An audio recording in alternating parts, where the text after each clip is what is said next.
Do you remember the clatter of metal lunchboxes in the cloakroom?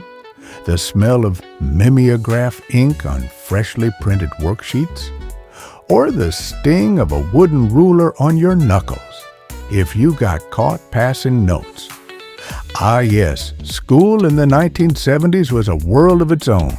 Before smartphones, before metal detectors, before everyone had to wear uniforms that looked like they came off a fashion runway. Back then, a kid's biggest concern was whether they remembered their gym shoes or if they get picked for kickball at recess. Today we're taking a warm, nostalgic stroll down those linoleum-lined hallways of memory. If you were a kid in the 70s, this one's for you. Welcome, friends. Whether you were rocking bell-bottoms or carrying a Trapper Keeper covered in doodles, today's video is all about the unforgettable experience of going to school in the 1970s. We're talking chalkboards, dodgeball, and those unforgettable square pizza slices in the cafeteria. We'll revisit the gadgets, the games, the teachers, and even the punishments that shaped our school days. And we'll do it all with a gentle, warm-hearted lens that celebrates just how different and special that time really was. I was one of those kids myself. Born in the late 60s, I spent most of the 70s living that classic school experience, riding to school without a seatbelt, covering my textbooks with brown paper bags, and learning cursive like it was a survival skill. So grab a cup of coffee, settle into your favorite chair, and let's rewind time. Here are 12 things only 1970s kids will remember about school days. Let's start with one that brings back a scent you'll never forget. Before photocopiers took over every worksheet, pop quiz, and spelling test in the 1970s, came fresh off the Mimeograph Machine, or as some called it, the Ditto Machine. Teachers would crank out dozens of copies, using that odd-looking device with its drum and blue-inked stencils. If you were lucky enough to be asked to go pick up the copies from the office, you got to carry that warm stack of slightly damp papers back to class, each one smelling like a peculiar mix of rubbing alcohol and something sweet. That smell was downright intoxicating, and every kid knew what to do. Hold that paper up to your nose and take a deep breath. Can you still remember that scent? The ink came out in a bluish-purple hue, slightly blurry at the edges. Mistakes couldn't be erased. They had to be scraped off with a razor blade and redone. You'd sometimes even see ghost images from old stencils showing through faintly. The sound of the machine was memorable too, whirring, clunking with the teacher grumbling if it jammed halfway through. And woe to the unlucky staff member who got ink all over their hands or blouse. Classroom copies weren't just worksheets. They were mini time capsules. Remember how excited you get when your teacher passed out a new batch? Whether it was a word search, a coloring sheet of Paul Revere for American history, or a math facts quiz, it just felt different. A mimeographed paper meant something important was about to happen, and every once in a while a page would come out smeared or crooked. Someone in the class would inevitably get the bad one, and it was usually you if you sat in the back row. Do you recall a time when the teacher passed out mimeographs and it turned into a surprise pop quiz? Drop a comment below if you remember the smell of that purple ink, or if you ever got a little dizzy from sniffing it too long. Remember those metal desks with the lift-up tops? The ones that creaked loudly whenever you opened them, revealing a mix of crumpled papers, broken pencils, and maybe a stray piece of Bazooka Joe gum you forgot was in there. Back in the 1970s, school supplies weren't sleek or techy, they had character. You probably had a big Chief writing tablet with a bright red cover and thick, pulpy pages. The lines were huge, perfect for practicing cursive or drawing your teacher as a stick figure. Speaking of cursive, remember how serious that was? Some schools even had special penmanship awards. Crayola crayons were a must, though. The 64-pack with the sharpener in the back, that was top tier. Most of us had the 24-pack worn-down wrappers peeled with maybe a green and peach still intact by Christmas. Your pencil case might have been vinyl with a zipper that got stuck or metal with a sliding drawer. Inside you had Ticonderoga pencils, a pink eraser shaped like a trapezoid, and maybe a set of colored pencils from Prismacolor if you were lucky. And who could forget Trapper Keepers? Though they really hit their stride in the late 70s and early 80s. Early versions covered in psychedelic patterns or geometric rainbows began popping up in classrooms toward the end of the decade. That Velcro rip sound, music to the ears. Do you remember using rubber cement for art class and accidentally gluing your fingers together or sharpening your pencil at the wall-mounted sharpener until it looked like a tiny wooden sword? Those supplies weren't just tools, they were part of your identity as a student.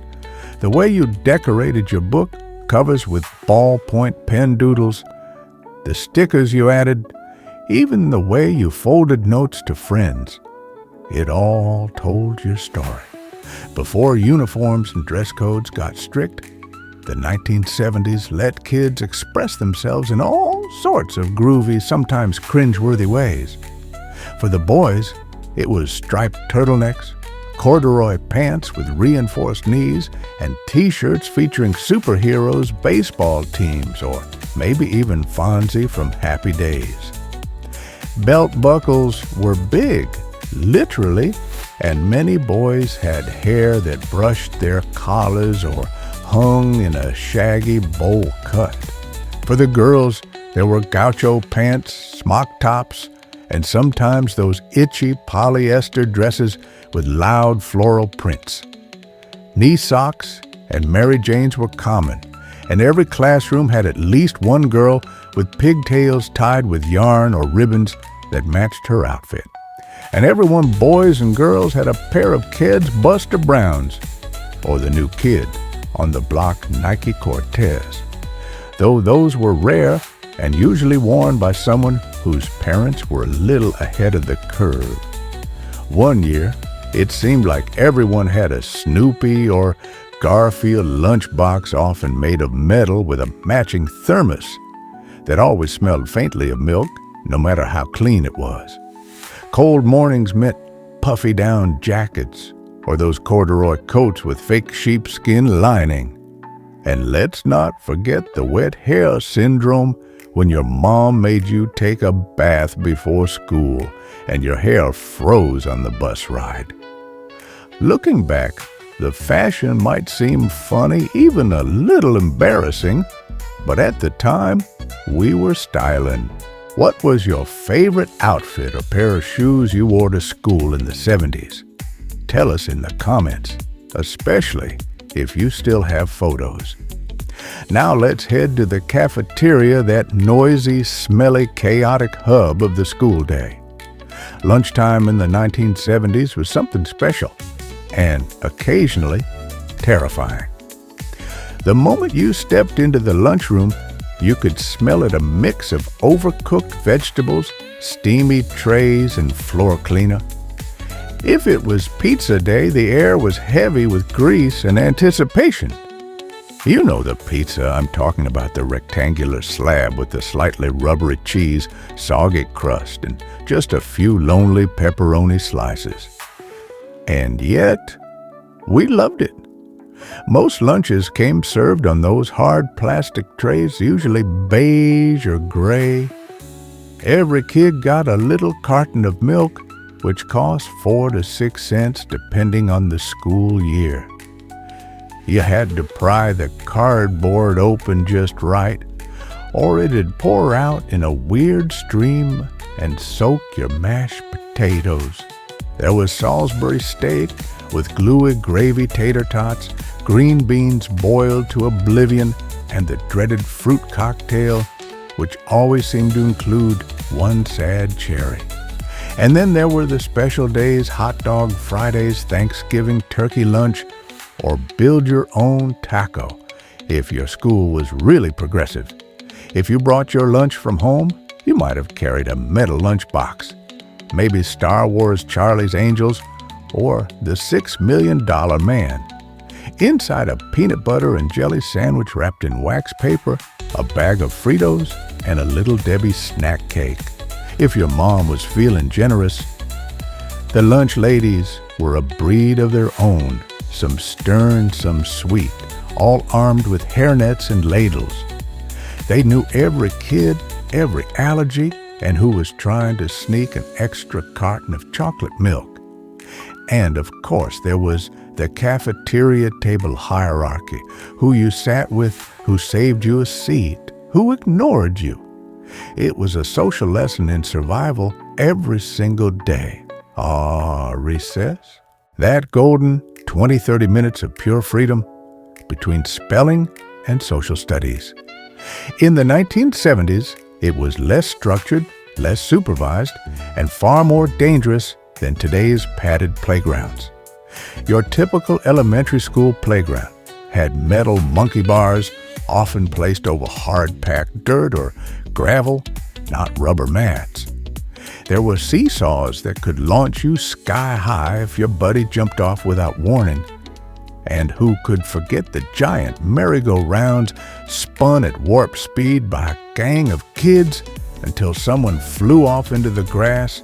Kickball was king. If you had a good arm and could boot the red rubber ball over the heads of the outfielders, you were a legend. Games of Red Rover freeze tag or Mother May. I filled the blacktop alongside impromptu competitions to see who could hang the longest from the jungle gym. And yes, it got cold.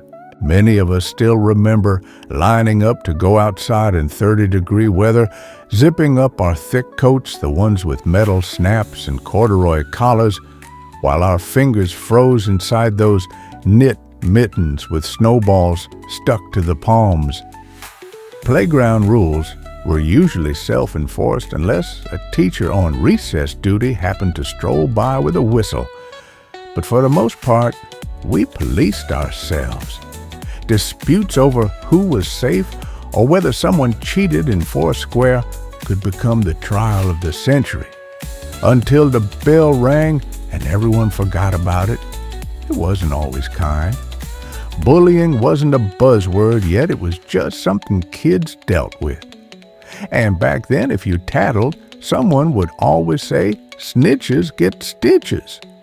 But you also made deep friendships during those recesses, bonds that lasted all year, sometimes even for life. What was your favorite recess game? Do you remember the names of your best schoolyard buddies? Give them a shout out in the comments. Classroom discipline in the 1970s. Let's just say it was a bit more direct. Back then, teachers had authority and weren't afraid to use it. Corporal punishment was still legal and widely accepted in many parts of the U.S. A quick smack with a ruler on the hand, a tug on the ear, or a trip to the principal's office for the paddle was not out of the ordinary. Some principals even had named paddles Old Betsy or the Board of Education. You could hear it echo down the hallway and feel every kid in the class go silent. More often, though, the punishment was humiliation, standing in the corner writing sentences on the chalkboard, "I will not talk during reading time," or having your name written on the board with a check mark. 2 checks, detention. 3, a call home. And yet, many of us still respected those strict teachers. Some were tough but fair, others unforgettable. Maybe you had a math teacher who wore bow ties and made bad jokes, or a stern librarian with a heart of gold under her cat-eye glasses. Classrooms were run tight, but they taught us structure, manners, and how to wait our turn. And yes, we may have feared them, but we also learned from them. Let's wrap up with a memory that'll take you straight back to third period, that glorious moment when the teacher rolled in the AV cart. You could hear it coming, wheels squeaking the soft rattle of metal, and you knew it meant one thing: movie time. Maybe it was a film strip about the water cycle, complete with a beep that told the teacher when to advance, or a 16mm educational film, complete with flickering frames and muffled narration. Titles like Safety at the Crosswalk, How Milk is Made, or Your Changing Body come to mind. Overhead projectors were everywhere too. Teachers would place a clear plastic sheet down, scribble on it with markers, and cast it onto the pull-down screen. If the bulb burned out, you might get a surprise break. For many of us, being chosen to run the projector or turn the film strip was a badge of honor, proof you were trustworthy. It felt like operating high-tech equipment, and you did it with pride. These audio-visual moments broke up the school day, and they sparked curiosity. Sure, the films were cheesy by today's standards, but they made learning feel magical. Looking back, school in the 1970s was a different world. No tablets, no Wi-Fi, no standardized testing pressure like today. But we learned often the hard way, and we laughed. We made friends, faced challenges, and grew up surrounded by sights, sounds, and smells that will forever be etched in our memories. The scent of mimeograph ink, the taste of lukewarm milk, the feel of corduroy pants against a plastic seat. These aren't just details, they're time machines. Yes, schools today are safer, more inclusive, and more high-tech, and that's a good thing. But there's something special about the simplicity of our experience. We didn't just survive those school days, we thrived in them. So now it's your turn. What do you remember most about going to school in the 1970s? Was it a favorite teacher, a lunchbox you cherished, a prank that went too far? Leave your stories in the comments. We'd love to hear them. And if this trip down memory lane brought a smile to your face, don't forget to like, subscribe, and share this with a fellow 70s kid.